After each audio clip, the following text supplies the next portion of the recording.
बिस्मिल्लाहिर्रहमानिर्रहीम अस्सलाम वालेकुम सब दोस्त भाई जिम्मेदारां ਨੂੰ ਮੈਂ ਤੁਹਾਡਾ ਹੋਸਟ ਆਸਫ ਰਜ਼ਾ ਤੁਸੀਂ ਦੇਖ ਰਹੇ ਹੋ ਮੇਰਾ YouTube ਚੈਨਲ ਆਸਫ ਰਜ਼ਾ ਰਹਿਮਾਨੀ ਦੇ ਨਾਲ ਤੇ ਅੱਜ ਅਸੀਂ ਇਨਸ਼ਾਅੱਲਾ ਦੋਸਤਾਂ ਵਾਸਤੇ ਹਮੇਸ਼ਾ ਦੀ ਤਰ੍ਹਾਂ ਦੋਸਤਾਂ ਦੀ ਰਹਿਨਮਾਈ ਵਾਸਤੇ ਇੱਕ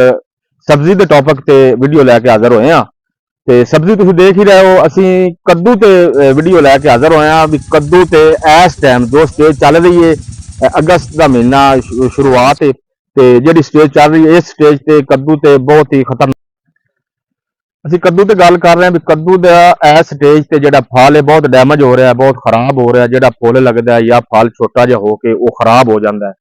ਉਹ ਅਸੀਂ ਅੱਜ ਇਨਸ਼ਾਅੱਲਾ ਇੱਕ ਖਸੂਸੀ ਦਾਵਤ ਦਿੱਤੀ ਆਪਣੇ ਬਹੁਤ ਪਿਆਰੇ ਭਾਈ ਨੂੰ ਡਾਕਟਰ ਸਾਹਿਬ ਆਏ ਨੇ ਅਸੀਂ ਉਹਨਾਂ ਨਾਲ ਗੱਲ ਕਰਾਂਗੇ ਕਿ ਉਹ ਸਾਨੂੰ ਤਫਸੀਲਾਂ ਨੇ ਇਸ ਬਾਰੇ ਦੱਸਣ ਕਿ ਇਹ ਫਲ ਕਿਉਂ ਪੀਲਾ ਹੋ ਰਿਹਾ ਇਹਦਾ ਕੀ ਇਲਾਜ ਕੀ ਹੈ ਇਹਨੂੰ ਕਿਵੇਂ ਬਚਾ ਸਕਦੇ ਆ ਅਸੀਂ ਭਾਈ ਸੁਨੈਨ ਨਾਲ ਅੱਜ ਗੱਲ ਕਰਾਂਗੇ ਤੇ ਅਸੀਂ ਦੋਸਤਾਂ ਨਾਲ ਵੀ ਸ਼ੇਅਰ ਕਰਨੇ ਆ ਕਿ ਕਿਸ ਤਰ੍ਹਾਂ ਤੁਸੀਂ ਇਹਦਾ ਬਚਾਓ ਕਰ ਸਕਦੇ ਆਓ ਜੀ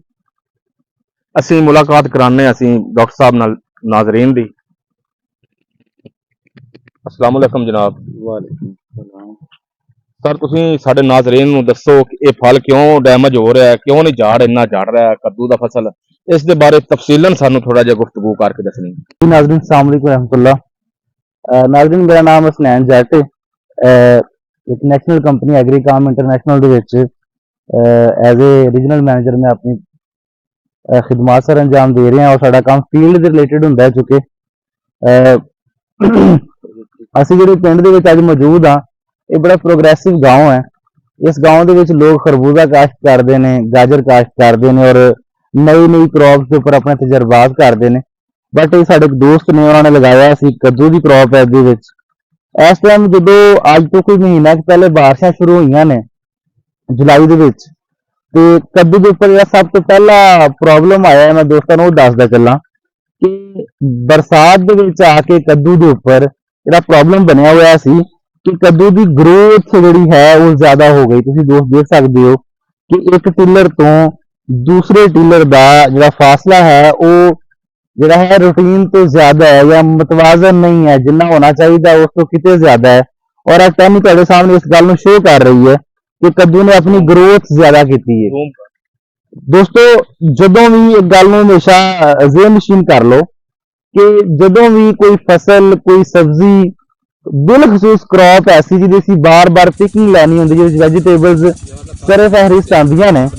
ਜਦੋਂ ਵੀ ਉਹਦੀ ਗਰੋਥ ਜ਼ਿਆਦਾ ਹੋਏਗੀ ਉਹਦੀ ਪਹਿਚਾਣ ਇਹ ਹੈ ਕਿ ਅਸੀਂ ਜਿਹੜੀ ਪਿਲਰਸ ਨਿਕਲ ਰਹੇ ਨੇ ਜਿਹਦੀ ਸ਼ਾਖਾ ਨਿਕਲ ਰਹੀਆਂ ਨੇ ਅਸੀਂ ਉਹਦੇ ਤੋਂ ਜੱਜ ਕਰ ਸਕਦੇ ਹਾਂ ਕਿ ਇਹਦੀ ਜਿਹੜੀ ਹੈ ਗਰੋਥ ਜ਼ਿਆਦਾ ਹੈ ਔਰ ਜਦੋਂ ਵੀ ਗਰੋਥ ਜ਼ਿਆਦਾ ਹੋਏਗੀ ਦੋਸਤੋ ਤੇ ਉਹਦਾ ਜਿਹੜਾ ਇਫੈਕਟ ਹੈ ਸਾਡੀ ਕ੍ਰੌਪ ਦੇ ਉੱਪਰ ਕੀ ਹੋਏਗਾ ਕਿ ਸਾਡਾ ਪੌਦਾ ਜਾਂ ਤੇ ਫਲ ਉਠਾਏਗਾ ਨਹੀਂ ਔਰ ਅਗਰ ਫਲ ਉਠਾਏਗਾ तो फल का घेरा हो जाएगा फ्रूट एबार्शन हो जाएगा ठीक है एक तो कद्दू के ऊपर इस टाइम प्रॉब्लम है वो फ्रूट एबार्शन का है और इनकी वजह ज्यादा ग्रोथ है दोस्तों अगर असं इनके हल की गल करिए तो हल है तुम इनके ऊपर पोटाश का स्प्रे करोगे और पोटाश के भी अगर मैं स्प्रे वाली बेस्ट पोटाश की मार्केट के गल करा तो प्रोडक्ट है सुपरटाश क्योंकि सुपरटाश के पोटाश के नाल बोरान फास्फोरस और कापर की इजाफी जिहड़ी है खसूसियात मौजूद ने जिहड़ा कि कंप्लीट पैकेज है इस टाइम पौधे की मतवाजन फ्रूटिंग वास्ते और आसो साहब तुसीं जरा पकड़ो अगर इनकी मैं दूसरे प्रॉब्लम की गल करा तो मैं अपने कैमरामैन को कहांगा कि तुसीं काइंडली जूम करके चेक कराओ कि इनके उपर सुंडी का वर्म का हमला है और सुंडी के हमले लिए सिंपली गल है कि सानूं सुंडी का स्प्रे करना पेगा और मैं तमाम किसान भाइयों को गुजारिश करांगा कि जेड़ा भी तुसी फंजीसाइड या कोई भी अपना पोटाश का स्प्रे कर रहे हो तो मैं रिकमेंड करांगा कि तुसी उहदे विच कोरा काम एम जेड़ा कि सुंडी का प्रोडक्ट है उनका स्प्रे करो ताकि साडियां जिहड़ी वर्म्स है वो भी कंट्रोल रहन बेसिकली मौसम क्योंकि बरसात के बाद दरमियाना हो चुके और सुंडी एक दफा फिर आप जो रूई तरफ जाएगी ये साडा दूसरा प्रॉब्लम सी और तीसरे प्रॉब्लम की अगर मैं गल करा दोस्तों ਤੁਹਾਡੇ ਸਾਹਮਣੇ ਇੱਕ ਟੈਨੀ ਦੇ ਨਾਲੋਂ ਫਰੂਟ ਗਿਰ ਚੁੱਕਿਆ ਔਰ ਬਾਕੀ ਆ ਫਰੂਟ ਮੇਰੇ ਸਾਹਮਣੇ ਮੌਜੂਦ ਹੈ ਤੁਸੀਂ ਵੀ ਦੇਖ ਰਹੇ ਹੋ ਕੱਦੂ ਦੇ ਉੱਪਰ ਇੱਕ ਪ੍ਰੋਬਲਮ ਹੈ ਐਂਥ੍ਰੈਕਨੋਜ਼ ਦਾ ਮੈਂ ਵੈਸੇ ਦੀ ਫੋਟੋਜ਼ ਵੀ ਲਗਾ ਦਿਆਂਗਾ ਐਂਥ੍ਰੈਕਨੋਜ਼ ਮੂੰਹ ਸੜੀ ਹੈ ਮੂੰਹ ਸੜੀ ਦੇ ਨਾਮ ਤੋਂ ਅਸੀਂ ਇਹਨੂੰ ਜਾਣਦੇ ਆ ਔਰ ਉਹਦੀ ਨਿਸ਼ਾਨੀਆਂ ਕੀ ਨੇ ਕਿ ਕੱਦੂ ਦੇ ਫਰੂਟ ਦੇ ਉੱਪਰ ਇੱਕ ਸਪਾਟ ਬਣਨਗੇ ਬਰਾਊਨ ਜਿਹੇ ਕਲਰ ਦੇ ਔਰ ਉਸ ਤੋਂ ਬਾਅਦ ਉਹ ਜਿਹੜਾ ਫਰੂਟ ਹੈ ਸਾਡਾ ਉਹ ਜਿਹੜੇ ਵੀ ਸਾਈਜ਼ ਦੇ ਉੱਪਰ ਹੈ, ਈਵਨ ਤੁਸੀਂ ਇੱਕ ਅਖਰੋਟ ਦੇ ਸਾਈਜ਼ ਤੋਂ ਬੜਾ ਹੋ ਕੇ ਵੀ ਜਦੋਂ ਉਹਦੇ ਉੱਪਰ ਸਪੌਟ ਆ ਜਾਏਗਾ ਤੇ ਸਾਡਾ ਉਹ ਫਰੂਟ ਜਿਹੜਾ ਹੈ ਉਹ ਜ਼ਾਇਆ ਹੋ ਜਾਏਗਾ। ਇਸ ਟਾਈਮ ਕੱਦੂ ਦੇ ਉੱਪਰ ਇਹ ਤਿੰਨ ਪ੍ਰੋਬਲਮਸ ਨੇ ਔਰ ਮੇਜਰ ਪ੍ਰੋਬਲਮਸ ਨੇ, ਔਰ ਇਹਦੇ ਮੈਂ ਸੋਲੂਸ਼ਨ ਵੀ ਦੋਸਤਾਂ ਨੂੰ ਦੱਸ ਦਿਆਂ। ਆਖਰੀ ਸੋਲੂਸ਼ਨ ਜਿਹੜਾ ਐਂਥਰਾਕਨੋਜ਼ ਦਾ ਹੈ ਉਹਦੇ ਲਈ ਪ੍ਰੋਡਕਟ ਹੈ ਕੋਂਡੋ ਐਕਸਟਰਾ ਪਲੱਸ ਟਰਾਈਡੈਂਟ ਪ੍ਰੋਡਕਟ ਹੈ। ਇਹਨਾਂ ਦੋਵਾਂ ਨੂੰ ਤੁਸੀਂ ਮਿਲਾ ਕੇ ਸਪਰੇਅ ਕਰਾਓਗੇ। ਟਰਾਈਡੈਂਟ ਦੇ ਵਿੱਚ ਫੋਸਟਲ ਐਲੂਮੀਨੀਅਮ ਹੈ, ਇੱਕ ਫੰਜੀਸਾਈਡ ਮੈਂ ਐਡ ਕਰਵਾ ਰਿਹਾ, ਦੂਸਰਾ ਬੈਕਟੀਰੀਆਸਾਈਡ ਐਡ ਕਰਵਾ ਰਿਹਾ। ਇਹਨਾਂ ਦੋਵਾਂ ਨੂੰ ਮਿਲਾ ਕੇ ਸਪਰੇਅ ਕਰੋਗੇ ਤੇ ਤੁਹਾਡੇ तमाम ਈਵਨ ਡਾਊਨੀ ਦਾ ਅਗਰ ਪ੍ਰੋਬਲਮ ਹੈ ਪੱਤਿਆਂ ਦੇ ਉੱਪਰ ਔਰ ਜਿਸ ਤਰ੍ਹਾਂ ਕਿ ਮੂੰਹ ਸੜੀ ਹੈ, तमाम ਪ੍ਰੋਬਲਮਸ ਕੰਟਰੋਲ ਹੋ ਜਾਣਗੇ।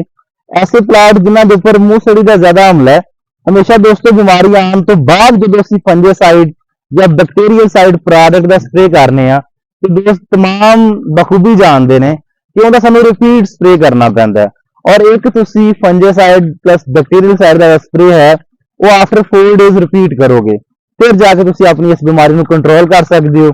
ਸਪਰੇਅ ਦੇ ਵਿੱਚ ਤੁਸੀਂ ਸੁਪਰਟਾਸ਼ ਦਾ ਸਪਰੇਅ ਕਰਨਾ ਹੈ ਪਲੱਸ ਕੋਰਾਕਾਮੈਮ ਕਰਨਾ ਹੈ, ਫੰਜੀਸਾਈਡ ਪਲੱਸ ਬੈਕਟੀਰੀਆਸਾਈਡ ਕਰਨਾ ਹੈ।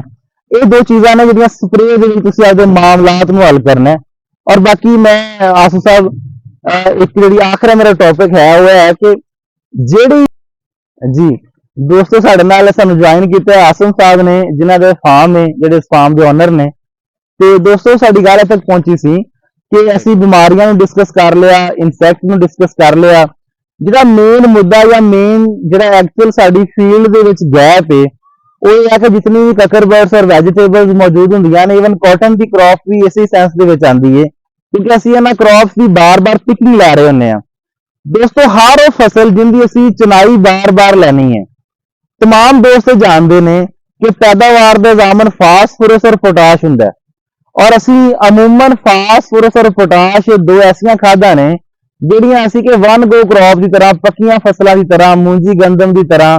ਅਸੀਂ ਇੱਕ ਦਫਾ ਹੀ ਸਬਜ਼ੀ ਦੇ ਉੱਪਰ ਇਸਤੇਮਾਲ ਕਰਨੇ ਆ। ਦੋਸਤੋ ਇਹਦਾ ਫਲ ਅਸੀਂ ਬਾਰ-ਬਾਰ ਲੈ ਰਹੇ ਹੁੰਨੇ ਆ ਔਰ ਇਹ ਚੀਜ਼ਾਂ ਬਾਰ-ਬਾਰ ਬਾਰ-ਬਾਰ ਅਸੀਂ ਵੀ ਫਲ ਦੀ ਚਨਾਈ ਲੈ ਰਹੇ ਹੁੰਨੇ ਆ। ਦੋਸਤੋ ਅਗਰ ਇਹਨੂੰ ਵੀ ਅਸੀਂ ਇੱਕ ਦਫਾ ਹੀ ਫਾਸਫੋਰਸ ਔਰ ਪੋਟਾਸ਼ ਦੇਵਾਂਗੇ ਤੇ ਅਸੀਂ ਅੱਛੀ ਪੈਦਾਵਾਰ ਨਹੀਂ ਲੈ ਸਕਦੇ। ਅੱਛੀ ਪੈਦਾਵਾਰ ਲੈਣ ਲਈ ਸਬਜ਼ੀ ਵਾਸਤੇ ਬਾਰ-ਬਾਰ ਤੁਹਾਨੂੰ ਮਤਵਾਜ਼ਨ ਖੁਰਾਕ ਦੇਣੀ ਪਏਗੀ। ਮਤਵਾਜ਼ਨ ਖੁਰਾਕ ਵਾਸਤੇ ਐਗਰੀਕਾਮ ਦੇ ਪਲੇਟਫਾਰਮ ਦੇ ਉੱਪਰ ਅਸੀਂ ਤੁਹਾਡੇ ਜਿਹੜਾ ਹੱਲ ਲੈ ਕੇ ਆਏ ਆ ਉਹ ਇਹ ਹੈ ਕਿ ਤੁਸੀਂ ਫਾਸਫੋਰਸ ਦੀ ਕਮੀ ਨੂੰ ਪੂਰਾ ਕਰਨ ਲਈ ਸਾਡੇ ਕੋਲ ਪ੍ਰੋਡਕਟ ਹੈ DP 62। ਉਹ ਤੁਹਾਡੀ ਫਾਸਫੋਰਸ ਦੀ ਕਮੀ ਨੂੰ ਪੂਰਾ ਕਰੇਗਾ। ਔਰ ਪੋਟਾਸ਼ ਦੇ ਵਿੱਚ ਕਿੰਗ ਪ੍ਰੋਡਕਟ ਨਾਈਟ੍ਰੋ ਪੋਟਾਸ਼, ਜਿਹੜੀ ਪੋਟਾਸ਼ ਫੌਰੀ ਤੌਰ ਤੇ ਪੌਦੇ ਨੂੰ ਅਵੇਲੇਬਲ ਹੁੰਦੀ ਹੈ, ਤੁਸੀਂ ਨਾਈਟ੍ਰੋ ਪੋਟਾਸ਼ ਦਾ ਇਸਤੇਮਾਲ ਕਰੋਗੇ ਔਰ ਹਲਕੀ ਫੁਲਕੀ ਨਾਲ ਨਾਈਟ੍ਰੋਜਨ ਇਸਤੇਮਾਲ ਕਰੋਗੇ। ਤਿੰਨ ਐਲੀਮੈਂਟ ਤੁਸੀਂ ਜਦੋਂ ਮਿਲਾ ਕੇ ਦਿਓਗੇ ਤੇ ਦੋਸਤੋ ਤੁਹਾਡਾ ਫਰੂਟ ਇੱਕ ਤੇ ਬਾਰ-ਬਾਰ ਆਏਗਾ, ਹੈਲਦੀ ਹੋਏਗਾ ਔਰ ਉਹਦੀ ਪਿਕਿੰਗ ਵੀ ਜ਼ਿਆਦਾ ਹੋਏਗੀ। ਠੀਕ ਹੈ, ਇਹ ਦਾ ਹਮੇਸ਼ਾ ਜਦੋਂ ਵੀ ਤੁਹਾਡੀ ਸਬਜ਼ੀ ਗੋਭ ਦੇ ਉੱਪਰ ਆ ਜੇ ਤੁਸੀਂ ਪਹਿਲੀ ਚਨਾਈ ਕਰ ਲਓ, ਉਸ ਤੋਂ ਬਾਅਦ ਲੌਂਗ ਟਰਮ ਜਦੋਂ ਵੀ ਪਾਣੀ ਲਗਾ ਰਹੇ ਹੋ ਕੁਝ ਮਿਕਦਾਰ DP 62 ਦੀ, ਕੁਝ ਮਿਕਦਾਰ ਨਾਈਟ੍ਰੋ ਪੋਟਾਸ਼ ਦੀ ਪਲੱਸ ਥੋੜੀ ਜਿਹੀ ਯੂਰੀਆ, ਇਹਨੂੰ ਮਿਲਾ ਕੇ ਤੁਸੀਂ ਇਸਤੇਮਾਲ ਕਰਦੇ ਰਹਿਣਾ। ਨਾ ਤੁਹਾਡਾ ਫਲ ਘਟੇਗਾ, ਨਾ ਉਹਦਾ ਸਾਈਜ਼ ਕਮ ਹੋਏਗਾ ਔਰ ਨਾ ਹੀ ਫਲ ਦੀ ਕੁਆਲਿਟੀ ਖਰਾਬ ਹੋਏਗੀ। लो आप सब जज़ाकल्लाह खैर, ਮਿਹਰਬਾਨੀ ਸਰ ਜੀ ਬਹੁਤ ਸ਼ੁਕਰੀਆ ਸਰ। ਇਹ ਸਾਡੇ ਭਾਈ ਬਹੁਤ ਪਿਆਰੇ ਭਾਈ ਦੋਸਤ ਸਾਹਿਬ ਸੁਨੈਨ ਸਾਹਿਬ ਸਨ ਜਿਨ੍ਹਾਂ ਸਾਨੂੰ ਬਹੁਤ ਤੁਸੀਂ ਟਾਈਮ ਦਿੱਤਾ, ਬਹੁਤ ਸ਼ੁਕਰੀਆ ਇਹਨਾਂ ਦਾ। ਤੇ ਦੋਸਤਾਂ ਦੇ ਨਾਲ ਅਸੀਂ ਮਜ਼ੀਦ ਹੋਰ ਵੀ ਗੱਲਾਂ ਸ਼ੇਅਰ ਕਰਾਂਗੇ ਤੇ ਦੋਸਤਾਂ ਨੂੰ ਇਹ ਸਮਝਣਾ ਚਾਹੀਦਾ, ਉਹਨਾਂ ਨੂੰ ਸਮਝਣ ਦੀ ਕੋਸ਼ਿਸ਼ ਵੀ ਕਰਨੀ ਚਾਹੀਦੀ ਹੈ ਕਿ ਇਹਨਾਂ ਗੱਲਾਂ ਤੇ ਅਮਲ ਕਰਨ ਔਰ ਆਪਦੇ ਝਾੜ ਨੂੰ ਯਕੀਨਨ ਝਾੜ ਦੇ ਵਿੱਚ ਇਜ਼ਾਫਾ ਕਰਨ। ਇਸ ਦੇ ਨਾਲ ਹੀ ਅਸੀਂ ਆਪਦਾ ਪ੍ਰੋਗਰਾਮ ਨੂੰ ਇਖਤਤਾਮ ਵੱਲ ਲੈ ਜਾਂਦੇ ਹਾਂ। ਆਸਫ ਰਜ਼ਾ ਮੇਰਾ ਨਾਮ ਹੈ ਜੀ। ਸਮਰ ਜ਼ਰੀ ਸਪਰੇ ਸੈਂਟਰ ਦੇ ਨਾਂ ਤੋਂ ਮੇਰੀ ਸ਼ਾਪ ਹੈ ਤੇ ਮੇਰਾ WhatsApp ਨੰਬਰ, ਮੇਰਾ ਸੈੱਲ ਨੰਬਰ ਤੁਹਾਡੀ ਸਕਰੀਨ ਤੇ ਸ਼ੋ ਹੋ ਰਿਹਾ ਹੈ। ਕਿਸੇ ਵੀ ਕਿਸਮ ਦਾ ਕੋਈ ਕ੍ਰੌਪ ਦੇ ਬਾਰੇ ਮਸਲਾ ਹੈ, ਕਿਸੇ ਬੀਜ ਦੇ ਬਾਰੇ ਕੋਈ ਮਸ਼ਵਰਾ ਕਰਨਾ ਚਾਹੁੰਦੇ ਹੋ, ਕਿਸੇ ਵੀ ਕਿਸਮ ਦਾ ਕੋਈ ਮਸ਼ਵਰਾ ਲੈਣਾ ਚਾਹੁੰਦੇ ਹੋ ਤੇ ਮੈਂ ਹਾਜ਼ਰ ਹਾਂ। ਇਸ ਤੋਂ ਬਾਅਦ ਮੈਨੂੰ ਇਜਾਜ਼ਤ ਦਿਓ। ਅੱਲਾਹ ਹਾਫਿਜ਼।